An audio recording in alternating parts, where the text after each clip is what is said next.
The East African Campaign was a series of battles and guerrilla actions, which started in German East Africa and spread to portions of Mozambique, northern Rhodesia, British East Africa, Uganda and the Belgian Congo. The campaign was effectively ended in November 1917. The Germans entered Portuguese East Africa and continued the campaign living off Portuguese supplies. The strategy of the German colonial forces, led by Lieutenant Colonel Paul-Emil von Lettow-Vorbeck, was to divert forces from the Western Front to Africa. His strategy achieved only mixed results after 1916, when he was driven out of German East Africa and Allied forces became composed almost entirely of South African, Indian, and other colonial troops. Black South African troops were not considered for European service as a matter of policy, while all Indian units had been withdrawn from the Western Front by the end of 1915. The campaign in Africa consumed considerable amounts of money and war material that could have gone to other fronts.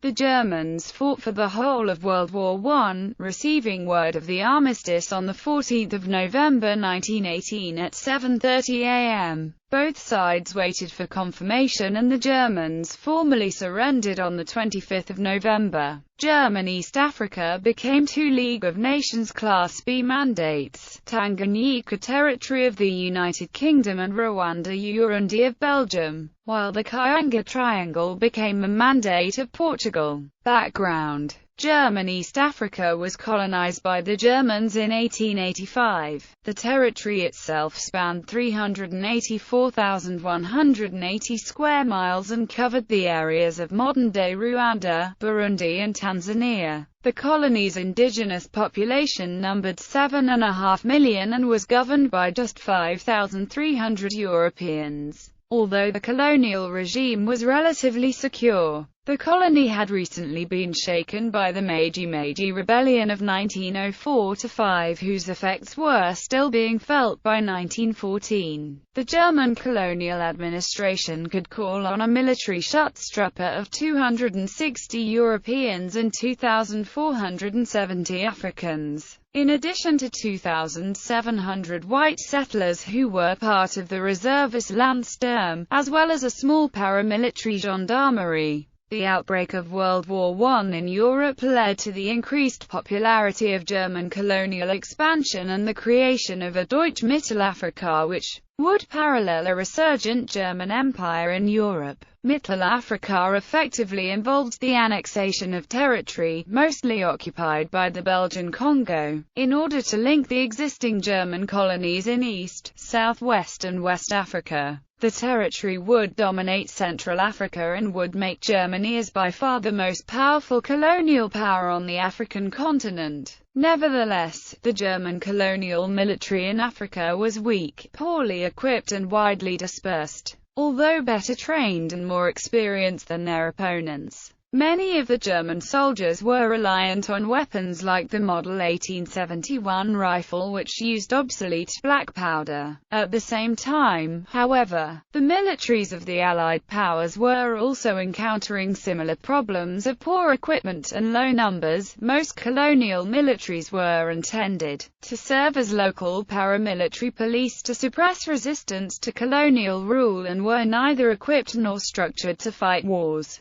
Objectives. Even the largest concentration of German troops in the continent, situated in East Africa, were numerically unable to fight an aggressive war. The main objective for the German forces in East Africa, led by Paul von Lettow-Vorbeck, was to force Allied governments to keep military forces and supplies in Africa rather than send them to fight in Europe. In particular, by threatening the important British-Uganda Railway, von Lettow hoped to force British troops to invade East Africa where he could fight a defensive action. In 1912, the German government had formed a defense strategy for East Africa. The military would withdraw from the coast into the hinterland and fight a guerrilla campaign. For the Belgians, the German presence in East Africa was a threat to the security of Congo, but some Belgian officials viewed the fighting in East Africa as an opportunity to expand Belgian territory. The colonial minister, Jules Renkin, favored a policy of trading territory gained in East Africa with the Portuguese to expand the western Congo coast in a post-war settlement. A successful campaign in Africa was also seen as a way for the de Broqueville government to avenge the German invasion of Belgium. Campaign history. Operations 1914–1915 in East Africa. The Congo Act was first broken by the British. On 5 August 1914, troops from the Uganda Protectorate assaulted German river outposts near Lake Victoria, and on 8 August a direct naval attack commenced when the Royal Navy warships HMS Astraea and Pegasus bombarded Dar es Salaam from several miles offshore. In response, the commander of the German forces in East Africa, Lieutenant Colonel Paul-Emil von Lettow-Vorbeck, bypassed Governor Schnee, nominally his superior, and began to organize his troops for battle. At the time, the Germans' Schutztruppe in East Africa consisted of 260 Germans of all ranks and 2,472 Askari, and was approximately numerically equal with the 2 battalions of the King's African Rifles based in the British East African colonies.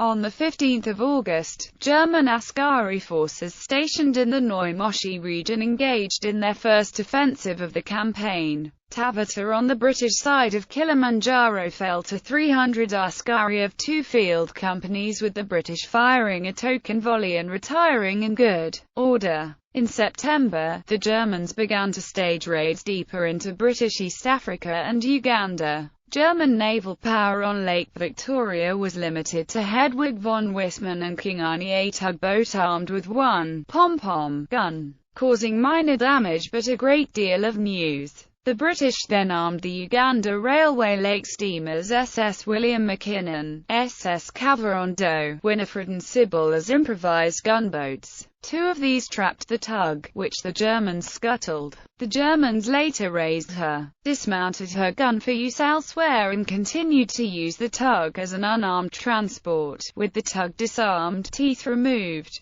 British command of Lake Victoria was no longer in dispute. In an effort to solve the raiding nuisance and to capture the entire northern white settler region of the German colony, the British command devised a 2-pronged plan. The British Indian Expeditionary Force B, of 8,000 troops in 2 brigades, would carry out an amphibious landing at Tanga on 2 November 1914 to capture the city and thereby control the Indian Ocean terminus of the Usambara Railway. In the Kilimanjaro area, the Force C, of 4,000 men in 1 brigade, would advance from British East Africa on Noi Moshi on 3 November 1914 to the western terminus of the railroad. After capturing Tanga, Force B would rapidly move northwest, join Force C, and mop up what remained of the broken German forces. Although outnumbered 8-1 at Tanga and 4-1 at Longido, the Schutztruppe under Lettow-Vorbeck prevailed. In the 1941 volume of the British Official History, Charles Horden described the events as one of the most notable failures in British military history. Naval war. A light cruiser SMS Königsberg of the Imperial German Navy was in the Indian Ocean when war was declared. In the Battle of Zanzibar, Königsberg sank the old protected cruiser HMS Pegasus in Zanzibar Harbor and then retired into the Rufiji River Delta, after being cornered by warships of the British Cape Squadron, including an old pre-dreadnought battleship.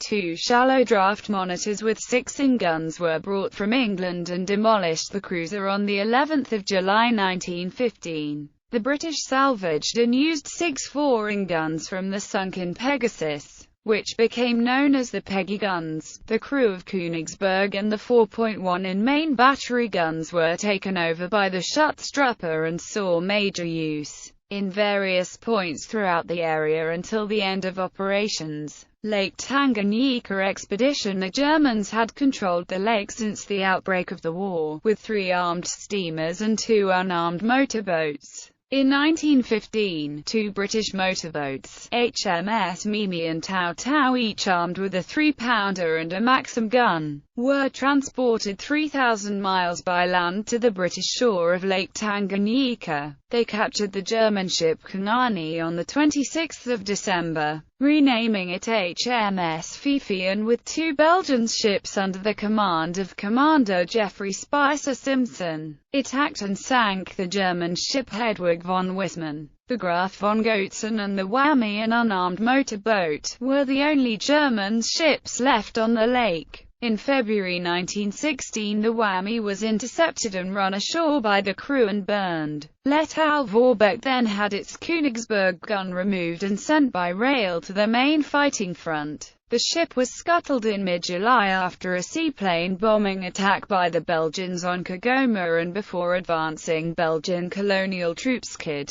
capture it. It was later refloated and used by the British Empire reinforcements. 1916, General Horace Smith Dorrien was assigned with orders to find and fight the Schutztruppe, but he contracted pneumonia during the voyage to South Africa, which prevented him from taking command. In 1916, General J.C. Smuts was given the task of defeating L'Étoile Vorbeck. Smuts had a large army, some 13,000 South Africans, including Boers, British, and Rhodesians, and 7,000 Indian and African troops in a ration strength of 73,300 men. There was a Belgian force and a larger but ineffective group of Portuguese military units based in Mozambique. A large carrier corps of African porters under British command carried supplies for Smuts' army into the interior. Despite all these troops from different allies, it was essentially a South African operation of the British Empire under Smuts' control.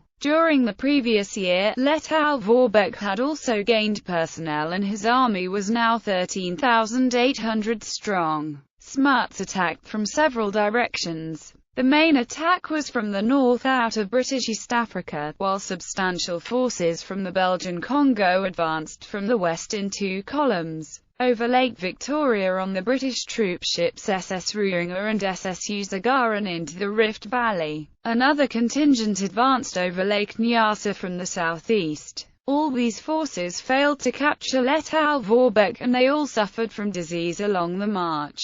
One unit, 9th South African Infantry, started with 1,135 men in February, and by October its strength was reduced to 116 fit troops, without doing much fighting at all. However, the Germans nearly always retreated from the larger British troop concentrations, and by September 1916, the German Central Railway from the coast at Dar es Salaam to Ugg was fully under British control. With L'Étoile Vorbeck's forces now confined to the southern part of German East Africa, Smuts began to withdraw his South African, Rhodesian and Indian troops and replaced him with Askari of the King's African Rifles, which by November 1918 had 35,424 men. By the start of 1917, more than half the British Army in the theatre was already composed of Africans, and by the end of the war, it was nearly all African troops. Smuts himself left the area in January 1917 to join the Imperial War Cabinet at London. Belgian operations. 1916, the British conscripted 120,000 carriers to move Belgian supplies and equipment to Kivu from late 1915 to early 1916. The lines of communication in Belgian Congo required c.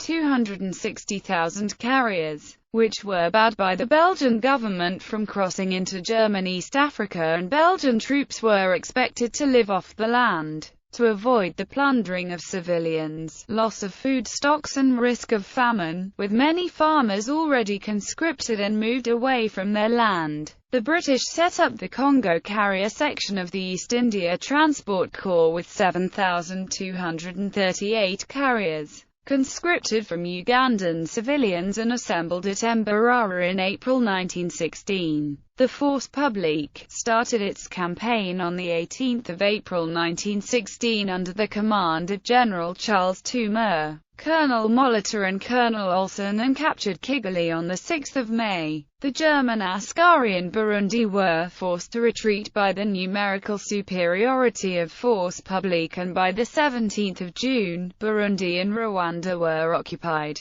The Force Publique and the British Lake Force then started a thrust to capture Tabora, an administrative centre of central German East Africa. They marched into German territory in 3 columns and took Biharamulo, Mwanza, Karama, Kigoma and Ujiji. After several days of battle they secured Tabora. During the march, CARBEL lost 1,191 carriers died or missing, presumed dead, a rate of 1 to 7, which occurred despite the presence of 2 doctors and adequate medical supplies. To forestall Belgian claims on the German colony, Smuts ordered the forces back to Congo, leaving them as occupiers only in Rwanda and Burundi. The British were obliged to recall Belgian troops in 1917, and the two allies coordinated campaign plans. Operations 1917–1918. Major General Reginald Hoskins took over command of the campaign and was then replaced by Major General J.L. Van Deventer of South Africa. Van Deventer began an offensive in July 1917, which by early autumn had pushed the Germans 100 miles to the south.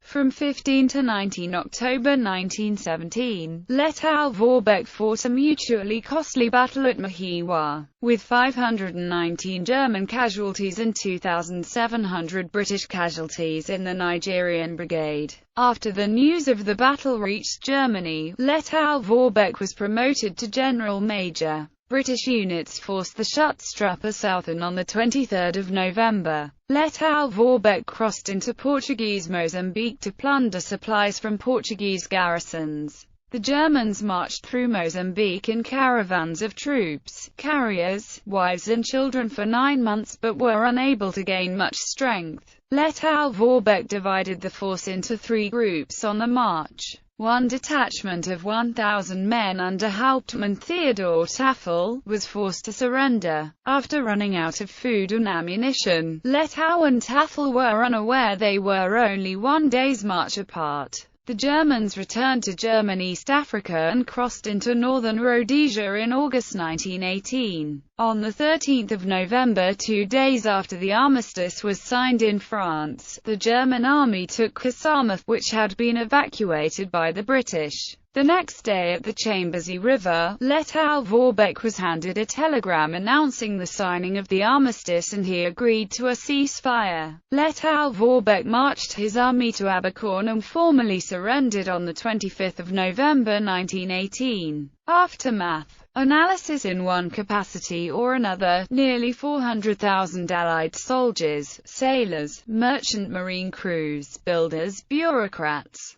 and support personnel participated in the East Africa campaign. They were assisted in the field by an additional 600,000 African bearers. The Allies employed nearly 1 million people in their fruitless pursuit of Lettow-Vorbeck and his handful of warriors. Lettow-Vorbeck was cut off and could entertain no hope of a decisive victory. His aim was purely to keep as many British forces diverted to his pursuit for as long as possible, and to make the British expend the largest amount of resources in men, shipping, and supplies to his pursuit. Although succeeding in diverting in excess of 200,000 Indian and South African troops to pursue his forces and garrison German East Africa in his wake, he failed to divert additional Allied manpower from the European theatre after 1916. While some shipping was diverted to the African theatre, it was not enough to inflict significant difficulties on the Allied navies.